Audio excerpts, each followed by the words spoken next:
Hey everybody, Don here again, and welcome back to Ragged Edge Lure Works. Well, as I record this, today is Saturday, May 10th. And if you've been watching the channel, you'll know that back on February 13th, I had rotator cuff surgery on my left shoulder.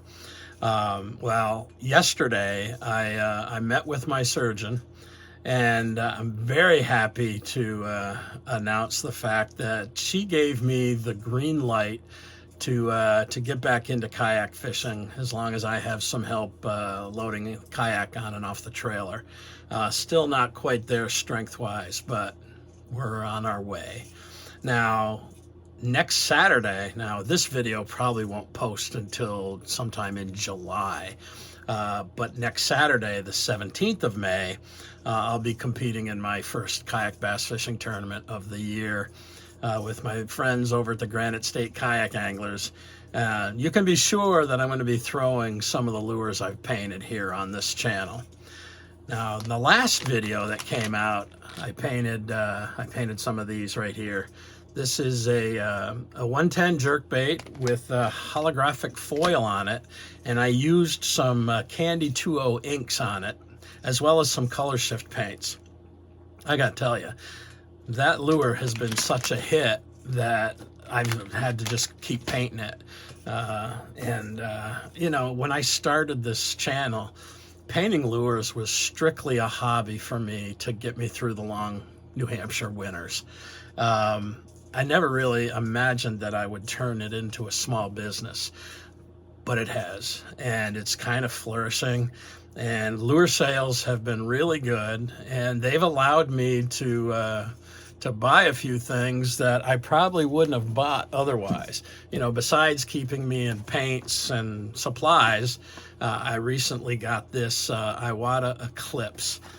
This is a really good airbrush. Everybody that I know that uses it rants and raves about that.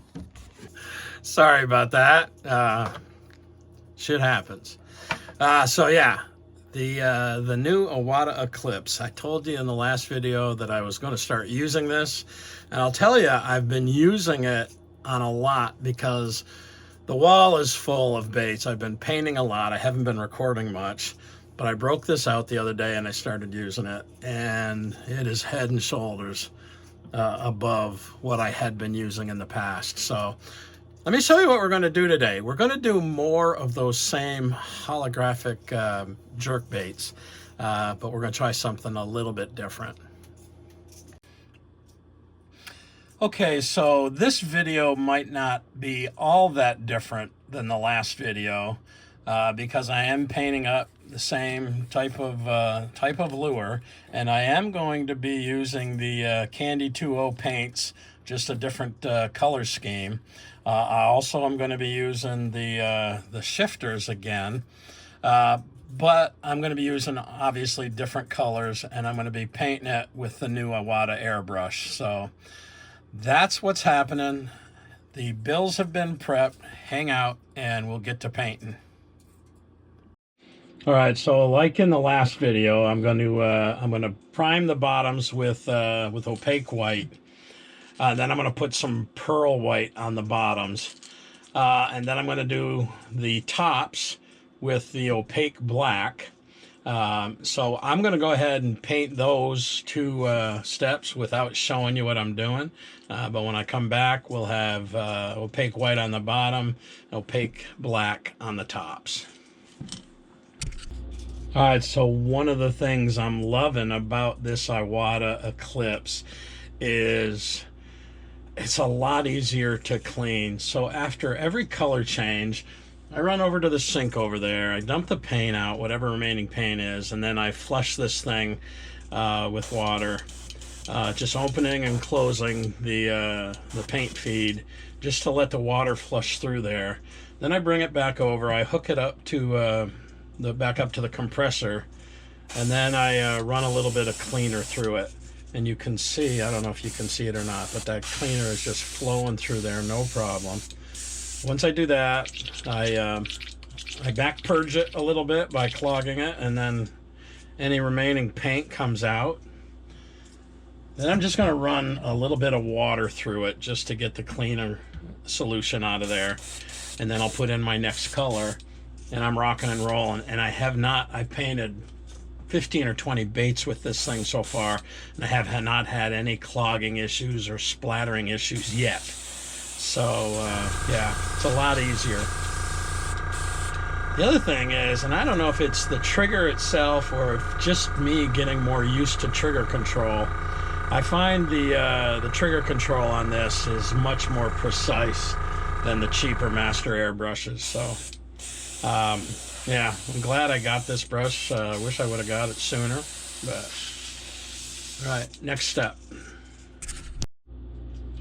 Okay, so what I did is I put a couple of good coats, maybe 3 coats of opaque white on the bottom, really just to blend in the foil edge with the bottom. And then I did the same thing on the back with opaque black.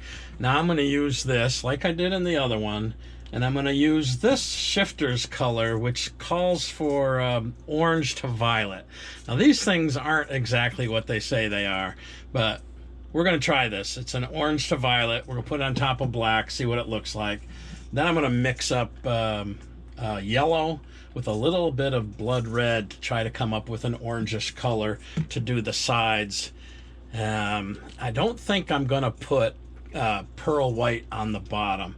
I think I'm going to let that other ink bleed over onto that. So let's get these things wrapped up, and yeah, very simple thing. Just put it on like that, re-grab it, just like that. Let's do this other one. It's neat, they have these little holes in them so you can put it right over the hook eye, or excuse me, in the front. It's the line tie. There, we'll put the shifters over the top of that. The ball was jammed up in there and it wouldn't come out. So got that taken care of. Just banged it a few times really hard. Ooh, not too much. Cool. All right.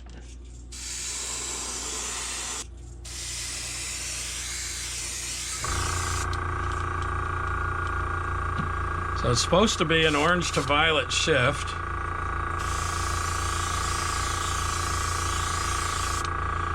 I'm gonna give it a heat set and maybe a second coat.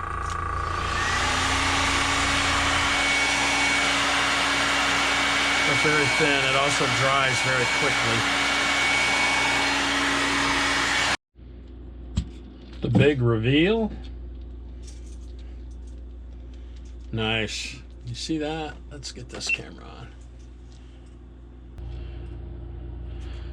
Now, I don't know if you see an orange to violet, but it's a very cool color. I'm interested in what it would look like if I just painted the whole thing like that. But we're not going to do that. At least not this video.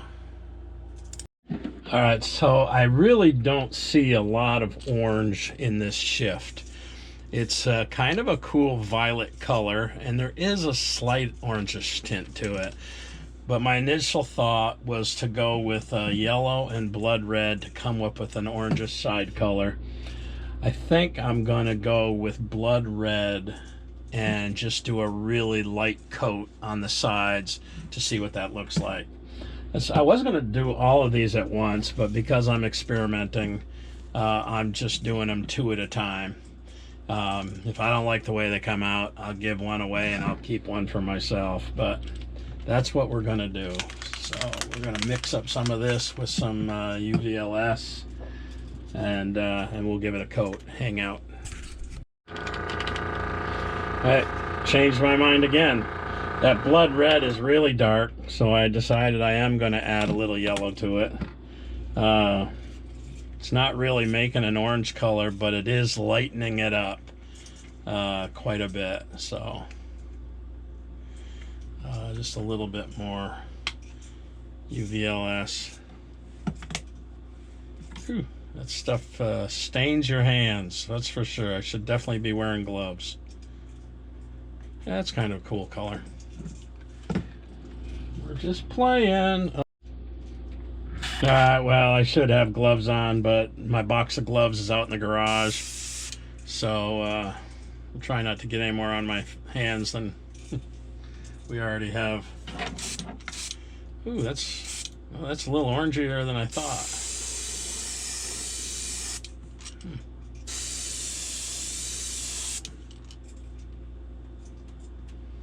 Very thin. I put it on a little bit heavy. See if I can dry it.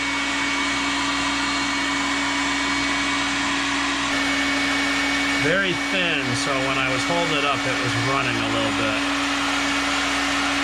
So I gotta make sure I use a better trigger control and put less of it on there.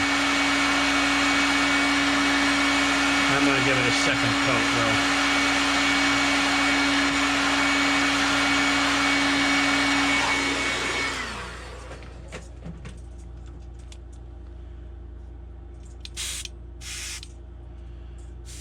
Let's try that again. Yeah, it's very thin. You really got to be careful how much of this you put on there.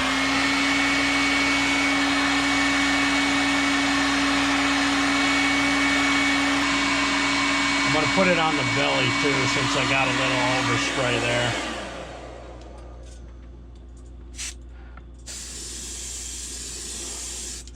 Real light over that white. Much better that time on controlling my trigger.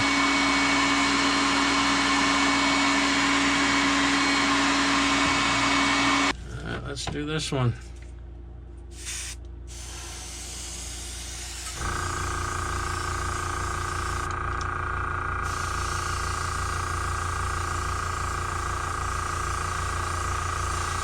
Boy, doing it really light like that, that's actually a much cooler look. I'd leave that one just like that. Really controlled the pullback on the trigger.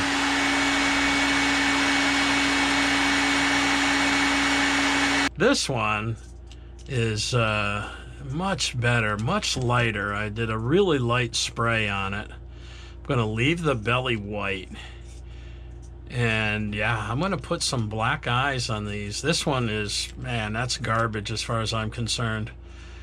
Just too dark. Let's put eyeballs on these things, clear coat them, and see what they end up looking like. I like this one a whole lot better. What do you guys think? The lighter one or the darker one?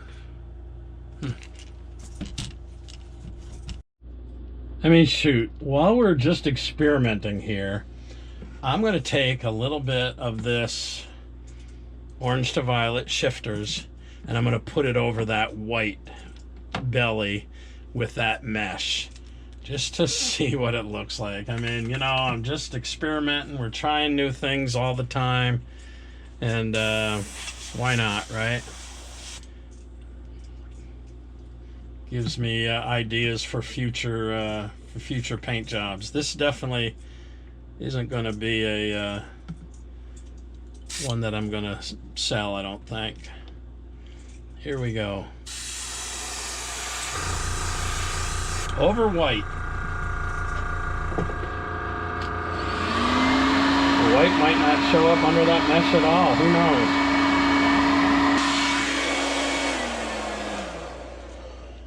I think one coat's gonna be it. Oh, that's kind of wild looking, isn't it? Showed up really nice, and it blends with that other color. I mean, just absolutely perfectly. Huh. Dark on the top, light on the bottom. This one's going in my tackle box. This one, I don't know. Alright, just went with standard black eyes. Let's put some epoxy on these things and get them on the rotisserie.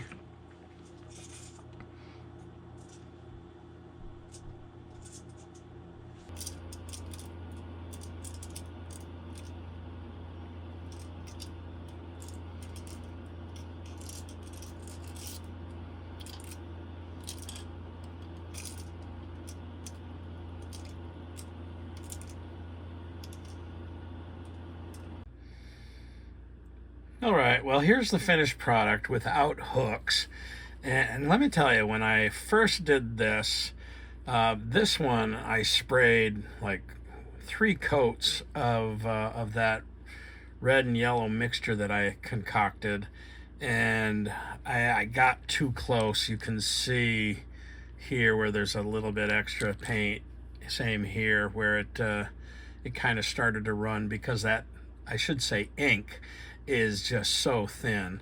And I wasn't crazy about the way this blended in with the color shift on the back, but once it's dried, I think it looks okay. I think I said I like this one better, and I will say that this is the same paint, but it's with a much lighter single coat. It does blend in with this color shift better. And then when I put the color shift over the white with that mesh, that actually matches really good. Now it's kind of a weird color. I don't know what it would imitate in the wild, but I like it. I actually like both of them, but I don't think this is a pattern that I'm going to take down to the trading post. So what I'm going to do is I'm going to keep one of them. I think I'm going to keep this one. And when I hit 1,000 subscribers, I'm putting together a big tackle box with probably 10 of my custom painted lures. And I think I'm going to put this one in that box just for the heck of it. So what do you think? Which color do you guys think is better, the lighter one or the darker one? Hey, thanks for watching. We'll see you next time.